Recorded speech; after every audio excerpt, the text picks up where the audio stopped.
Now, it might look like I'm scrolling way faster than I usually do through these official posts, and it's because I am.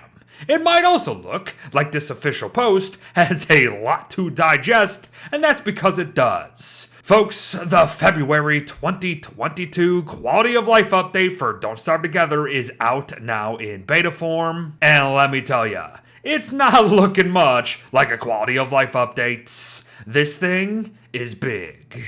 Honestly, folks, there's so much here, I don't even know where to begin or how to frame this video. But I suppose we'll just start and see where it leads us. And to begin, this new crafting menu and some justifications as to why we're gonna be sticking with this new crafting menu. And folks, be prepared for this video to be a little bit on the unscripted side, because I feel like, what we're about to see should probably be reacted to right away. Yes, indeed, everybody. This is it. Don't Starve Together's newest crafting menu in its almost full glory. Because, of course, we don't have every craft straight from the start, unless we go to the Everything tab, everyone. But even then, this is technically not everything, because I still need to be by science stations and prototypers, they're called now, to actually see all the crafts. We can sort. Okay. And that goes for every tab, by the way. Special event crafts are going to have their very own tab. I just can't pull them up for some reason. Probably because this is the beta. You're the Gaccoon. Not live in the beta. Clay took the liberty of giving us a couple favorites immediately, everyone. And as you can see, if I mouse over this X, I can actually get rid of them. But say I want to add a favorite, I go to what I want, I click this little star, then I click a spot on our favorites tab over here, and said things will now appear completely on the left. And if I click on this big button, the big thing comes up. If I click on these and I actually add the materials, hold up, give me a second, I'd simply be able to click them, and I have them, everybody. It's just that simple. But alright, Beard, what happens when we actually want to build things? Well, we have two choices. We either just double click what we want to do, that's probably going to be really fun, or we just click on it and then click build. Either way, it gets the job done. Stand near a prototyper with materials for new stuff, and obviously we're going to see that the game is telling us, hey, you can make this. Hey, you can make this. Same as always. And as you can kind of guess, yeah, some things are going to be overlapping, and some of these tabs are new, like storage solutions. But I think the biggest thing, folk, we're talking about was the size of this, everybody. The size of this. And I agree. This might take some getting used to in more ways than one, because it might be a little more difficult to see what we need to actually make what we want. And heck, what we want might be in a category that might take us a little while to find. But there is a solution. Crafting menu size in the menus, everybody, and it's separate from just the HUD in general. So, this is what we all saw in that teaser image, the big boy. And I kind of forgot about server pausing, and with the server paused and a menu like this, I can kind of dig it. I mean, it's kind of a break from the game itself, I suppose. Kind of more so now than when server pausing first showed up, which is kind of weird. But honestly, folks, I think all of this, even for us tenured players, is still just going to be really weird for the time being. It is not what we're used to. And yes, by the way, we can look up stuff, and that's actually kind of nice. Oh, and it's actually looking up things that are made by what you're looking up. Because this is not called a flower garland, it's called a garland. Oh, interesting. But folks, there you go. Our first little glimpse of the new crafting. I highly recommend that you go try it and look at it yourself. It is very difficult for me to kind of show and tell this, because everyone's gonna have a different experience. I mean, I tell you what, once we do get used to it though, this is gonna be probably a lot faster than the scrolling, and more scrolling, and then clicking, and then potentially more scrolling. But for now, folks, let's move on. Because I feel we should dedicate some more times to some other crafting changes, because it's not just the menus, everyone, it's literal crafts themselves that have been tweaked. Here's a lovely change, everybody. We can now craft from inside chests. Ooh. Oh, it actually knocked me out of autopause too. Be aware of that, everybody. When I started to craft things, it knocked me out of the autopause, which it actually didn't do before. You might have noticed that at some point, the ore was already available, even though I wasn't standing near a think tank. And yes, everybody, that's because it is. Ores, boats, and boat patches are all now craftable, not only without a think tank, but also without boards. Boats now only cost 16 logs, which is nothing. Boat patches cost 2 logs, which is even more nothing. And then yeah, the ores can just be made whenever we want. And as we continue on with some of these miscellaneous crafting changes, folks, time to talk one of the reasons why Clay is really going to dedicate themselves to this new menu and not go back to the old one. Freedom. Freedom for us, specifically. Because watch what happens. I'm near this, so I can prototype it, right? Boom. Great. But now I'm no longer near it, right? But this is still available, and I can still craft it. Folks, turf from the terra firma tamper and like all these bobbers and floats and everything can now be prototyped forever. And that was something that Clay couldn't do with the old system. But before we move on to a couple head scratchers, keen eyes might be noticing something. Hold up, refinement crafts appear to have moved a little bit. And you're right. Wax paper, beeswax, and marble beans all now require an alchemy engine for their first prototyping, everyone. Make note. But to no one's surprise, among all this are some questionable changes. And they're questionable because they don't make sense. Like how we can make the winged sail kit without any blueprints from the Albatross. Now I'm just guessing that even though we still have to kill the Albatross, because we kind of need, feathery canvas here, it probably just doesn't drop the blueprints anymore, right? And it does go a step further, everybody. We can make the waterfowl can without the blueprint, and we can actually refine the feathery canvas without it. So the bullet point kind of just makes things sound a little weird. They should have just said, hey, Melbatross just doesn't drop anything anymore when it comes to the crafts. You can just make them outright. But folks, one last thing to note. We can now click on crafting stations to open up the crafting menu to the filter of that crafting station. So right now I'm on tools, right? Obviously, we can make some of these at this crafting station, but if we go here, oh, now we can. But if we go here, yeah, some we can, some we can't. So we can filter it in the menus, or we can filter it literally by clicking on the station.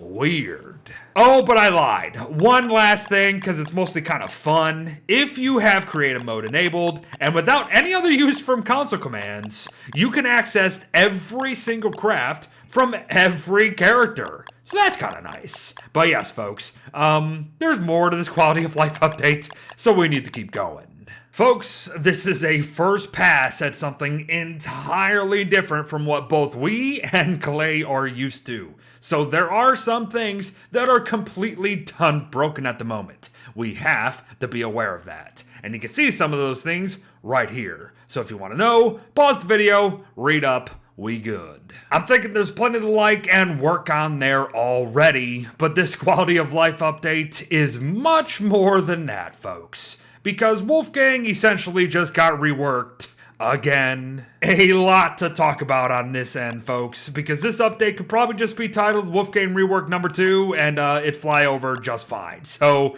first things first, pretty much every single dumbbell's crafting has been tweaked a little bit. But for those out there who like numbers, I'll still fire through these very quickly for you. Normal dumbbells in wimpy and normal form, 3 mightiness per use. When you get to mighty form, 1.5 mightiness per use. Golden dumbbells in wimpy form, 5 mightiness per use. Golden dumbbells in normal form, 3 mightiness per use. And once mighty, 1.5 per use, which is actually just the exact same as the normal one. So, you know, do with that information as you please. A Marbell has been added, completely new with all of its own stats. But as you can see, lots of mightiness immediately, as it's a step up from the golden dumbbell. And heck, even though the game crashed, even if you're mighty, this thing is still giving 5 mightiness per lift. That's pretty great. However, it will slow you down by 10% if you're holding it. And last, and maybe actually least, the Gem Bell, everybody. The marble one kind of looks really, really good. And I don't know why we need this Gem Bell anymore. But it's kind of doing the same thing. 5, 5, 5. The damages of all the dumbbells, everybody, have been tweaked, so what you see is what you get, and yes, that includes when you throw them, by the way, so make a big note there. And as you also saw, I am meleeing things with them, not just tossing them. Of note, everybody, very specific note, mind, if you are running with a dumbbell, mightiness stops. But if you're not running, it will continue to drain. Also note that the drain of mightiness overall does still tie into hunger, but overall, it will be dropping a little faster now. Mighty gyms have been touched up a little bit, everybody, as even the lowest gyms can give you 6.7 mightiness per lift nowadays, which honestly is quite good. But if we were to upgrade a little bit, perfect lifts on these guys, 10. A bad lift on these guys, 6.7. Some other changes, folks. We can gain mightiness via doing work, as you can see. But Wimpy Wolfgang here is actually not as good at doing said work as any of his other forms. However, he will drain the durability of tools a little less than both normal and Mighty Wolfgang. Of note, everybody, yes indeed, we are back to gaining mightiness via combat. However, it does depend on the health pool of what you are fighting. Bigger health pool, more mightiness per attack. But word of warning, everybody, bye-bye Tank Wolfgang. Because if you get hits, you lose mightiness. And a couple things more, folks, like rowing and all that stuff, which can give you mightiness because technically it is work. Folks, like I said, this is like essentially Wolfgang's Rework number 2. It's a lot, and to think that we're still not done with the update as a whole, I'm starting to think that I probably should have made separate videos. Need I remind you that this is a quality of life update, everyone? My goodness gracious, it just keeps going. And to wrap up our day today, none other than the Ancient Guardian changes. But even though I kind of already started, folks, because I needed to light up the arena so we can all see it, what you're about to see is literally my first attempt and first ever reaction to this new Ancient Guardian fight. Let's see. Alright, so yes, kind of already started, unfortunately. He can run into things, everybody, and get stun locked. Hello, Ancient Guardian. Alright, you do the same amount of damage, you have the same amount of health. But yes, watch this. Okay, he's gonna run into this pillar, right? Boom. Run into this pillar, and he's... Ow! Okay, he doesn't automatically get stun locked by that. Maybe he has to run into this. Oh, no, he got it. Okay. He can drop things down. Oh, but you wake him up immediately if you do that? Oh. Did I stun lock him? Is he stun locked? What's happening? Oh, okay, he has a short range melee, I think, everybody. Again, this is a beta, everybody. This is a beta. Okay, so he's gonna run into this, right? He's gonna run into this, and then I can hit him. Okay, I think he just stays stun locked for quite a long time. Okay, no, he has a short range melee. Got it. Short range melee that you can kind of kite, actually. Okay, he's still got the speed for sure. Still got the speed. That still stuns. How long? 1, 2, 3, 4, 5, 6, 7, 8. Now I got the spikes on me. That's kind of annoying. He stays stunned for a little bit. Okay, got it. What comes, I bet you, his second phase is probably going to be showing up a little soon. But yeah, that short range melee, everybody. He has a short range melee. He still deals a lot of damage, so you know I should probably be careful of that. But yeah, that's stunning. There's a lot of opportunities to stun this guy, especially if you run him into the pillars. You run him into the pillars, he drops more of these pillars down. Oh, wow, but the arena can kind of get a little cluttered here. Okay, again, remember I said this was unscripted? It is unscripted. Okay, let's try to get him to... Oh, here he is. Second phase. Whoa, dude. Okay, second phase, and he has a stop attack in his second phase. Here comes these shadow tentacles. Interesting, everybody. Okay, so he spawns shadow tentacles to kind of prevent what I'm doing a little bit, but you can kind of still get it done. You want to move away. Got it. You want to move away. This is very hippopotamusy. If you ever played Don't Starve Hamlet, you know that the hippopotamuses in that like to jump. Just like that. Okay, weird. Interesting. This is way easier, by the way. Way easier. If you just follow the pattern of stunning him over and over and over again, because it doesn't seem like there's limits, this is going to be way easier. And then the second phase, he literally just stuns himself. Yeah, just like get a solid kite in, and he kind of just stuns himself a little bit. Interesting. He does have a long range, but if this is it, yeah, this is super easy. Honestly, probably the second. Oh, he does deal. He might be dealing more damage in the second phase. Maybe I'm crazy. I don't think I am, though. Okay, everybody, I think that's the Ancient Guardian fight for you. But that's not all, because his loot has changed, too. Be aware, looks like the shadow tentacles persist. That's kind of annoying, actually. His loot has changed? Has it? I mean, that's some pretty freaking good loot right there. A Magaluminescence, though, and a Star Callers. Okay, yeah, his loot has definitely changed. Give me a second. Okay, killed a couple more. What do we got? Interesting. So yeah, things have been added to his loot table for sure. Specifically, more ancient crafting recipes just for free, pretty much. Wow, you can get a full chest, everybody. Okay, yeah, I like this. The fight is easier, though. So some of this is going to come easier.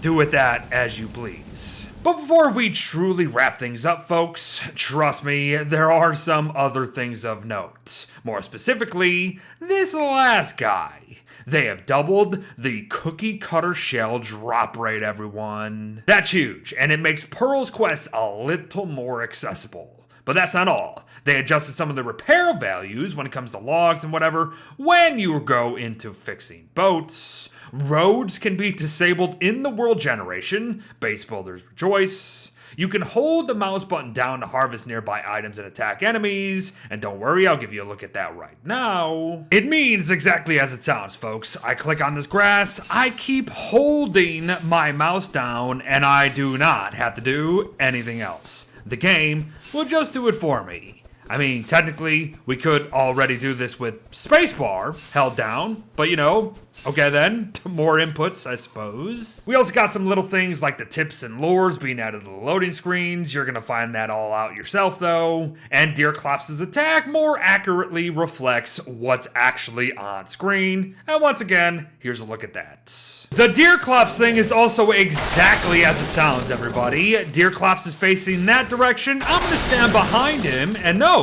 I'm not gonna get, oh, now he's facing that direction though. Whatever direction he is facing with this attack, you can stand on the totally opposite side of him, and you won't get hit. Look at that. I was literally standing right under the dude. I'm gonna switch sides. Oh, like in normal Don't Starve, I would have been hit right there. Look. Okay, you can still kind of get hit a little bit. Let me back up a little bit more. Yeah, there we go. This is his range, everybody. I was in that range, and I didn't get hit. That's gonna make interesting combat scenarios, I think, everyone. Sorry, I didn't know how I wanted to phrase that. If you have your teammates or even followers fighting them in one direction, you stand in the other direction, you're not going to get hit. Interesting.